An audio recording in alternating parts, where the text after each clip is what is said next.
സ്ത്രീ പുരുഷൻ എന്ന രണ്ട് കാറ്റഗറൈസേഷനുകളിൽ എനിക്ക് ഒട്ടുമേ വിശ്വാസമില്ല. മനുഷ്യനാകുക എന്നതിലാണ് സത്യത്തിൽ എന്റെ ഫോക്കസ് ഉള്ളത്. നമ്മൾ പലപ്പോഴും ഈ സ്ത്രീ അബലയാണ് ഇങ്ങനെ റിപ്പീറ്റ് ചെയ്ത് പറയുമ്പോൾ സ്ത്രീകൾ കൊടുക്കുന്ന ഒരു മോശം സന്ദേശമാണ്. അവർ അബലകളൊന്നും അല്ല. നമ്മുടെ സമൂഹം ആവിർഭവിച്ചു വന്നത് മുതൽ, അല്ലെങ്കിൽ നമ്മൾ കോളനിയായി ജീവിച്ചു വന്നത് മുതൽ മനുഷ്യ സമൂഹത്തിന്റെ നായികമാരായിരുന്നു. തേനീച്ചക്കൂട്ടത്തിലെ റാണികൾ പോലെ ഒരു കാലഘട്ടം വരെയും ഈ പറഞ്ഞ പോലെ ഒരു സമൂഹത്തിന്റെ നായികയായ സ്ത്രീകൾ. ഇന്നും നമ്മൾ സ്ത്രീകളെ പരിഗണിച്ച് നോക്കിയാൽ സ്വാഭാവികമായിട്ടും അവർ ചെയ്യുന്ന മൾട്ടി ടാസ്കിങ്, എന്തോരം ബുദ്ധിമുട്ടുകളിലൂടെ ഒരു മാസത്തിനിടയിൽ എത്രയോ ദിവസങ്ങൾ കടന്നു പോകുമ്പോഴും യാതൊരു പരിഭവമില്ലാതെ, തെല്ലും പ്രശ്നങ്ങളില്ലാതെ, ഒന്നിനും ഹറിബറിയില്ലാതെ, മെസ്സപ്പാക്കാതെ വളരെ കൃത്യമായി മറ്റുള്ളവരെ കരുതലോടെ നോക്കുന്ന ഒരു മനുഷ്യൻ അല്ലേ? അല്ലേ? സ്ത്രീകളെ നമ്മൾ ഈ ദുർബലരെന്നൊന്നും പറയുന്നത്, ഒരു ദുർബലരൊന്നുമല്ല. അവരുടെ അത്ര ബലം സത്യത്തിൽ മറ്റുള്ളവർക്ക് ഇല്ലാന്ന് വേണം നമ്മൾ മനസ്സിലാക്കാൻ.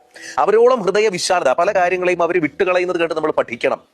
ഇല്ലേ? ഇപ്പൊ അമ്മമാരാകട്ടെ, അല്ലെങ്കിൽ കുടുംബിനികളാകട്ടെ, നമ്മുടെ ലൈഫ് പാർട്ണർ ആകട്ടെ, അവര് പലതും വളരെ നിസ്സാരമായിട്ട് വിട്ടുകളയാറുണ്ട്, വലിയ പല പ്രശ്നങ്ങളെയും പോലും. പിന്നെ തിരിച്ച് ചില ചെറിയ പ്രശ്നങ്ങൾക്കൊക്കെ അവരുടെ ഒരു ഹോർമോണൽ ഇംബാലൻസിങ് ഒക്കെ വെച്ചിട്ട് അവർ ചിലപ്പോൾ കയറി പ്രശ്നം ഉണ്ടാക്കിയേക്കാം. പക്ഷെ അതും വളരെ പെട്ടെന്ന് തന്നെ അവസാനിക്കാറുമുണ്ട്.